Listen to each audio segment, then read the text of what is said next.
നമസ്കാരം. Media vision വാർത്തകളിലേക്ക് സ്വാഗതം. All Kerala gold and silver merchants association Perambra unit സംഘടിപ്പിച്ച ഓണം സ്വർണ്ണോത്സവ വിജയികൾക്ക് സമ്മാന വിതരണം നടത്തി. 12ാം വാർഡ് മെമ്പർ സോന ബി ഉദ്ഘാടനം നിർവഹിച്ചു.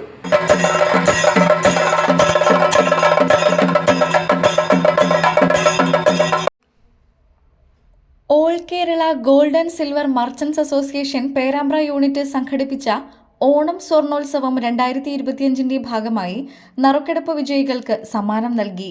ഓഗസ്റ്റ് 15 മുതൽ ഒക്ടോബർ 25 വരെയുള്ള 10 ആഴ്ച നീണ്ടുനിൽക്കുന്ന സമ്മാന പദ്ധതിയിലെ ആദ്യ ആഴ്ചയിലെ നറുക്കെടുപ്പിൽ ആണ് വിജയികൾക്ക് സമ്മാനം നൽകിയത്. എല്ലാ വെള്ളിയാഴ്ചയുമാണ് നറുക്കെടുപ്പ്. ഒന്നാം സമ്മാനമായ വാഷിംഗ് മെഷീൻ ദർശന ജ്വല്ലറിയിൽ നിന്നും സ്വർണം വാങ്ങിയ വിപിൻ മുതുവണ്ണാച്ചയ്ക്കും, രണ്ടാം സമ്മാനമായ LED TV കനകപുരി ജ്വല്ലറിയിലെ കസ്റ്റമറായ കാരയിൽ ഷഹാൻ മാലിക്, മൂന്നാം സമ്മാനമായ മിക്സി കൃഷ്ണ ജ്വല്ലറിയിലെ അരുൺ കായണ്ണ എന്നിവർക്ക് ലഭിച്ചു.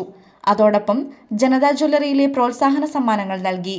സമ്മാനദാനം കോഴിക്കോട് ജില്ലാ പ്രസിഡന്റ് അർജുൻ സേട്ടുവിന്റെ സാന്നിധ്യത്തിൽ 12ാം വാർഡ് മെമ്പർ P. ജോന നിർവഹിച്ചു. Noufal fine gold, Pradeep Krishna jewellery, Biju Janatha jewellery, Noufal Kanakapuri, Balakrishnan Sheeba jewellery, Baiju Amrutha jewellery, Pradeep Saranya jewellery തുടങ്ങിയവർ പങ്കെടുത്തു. News bureau, media vision.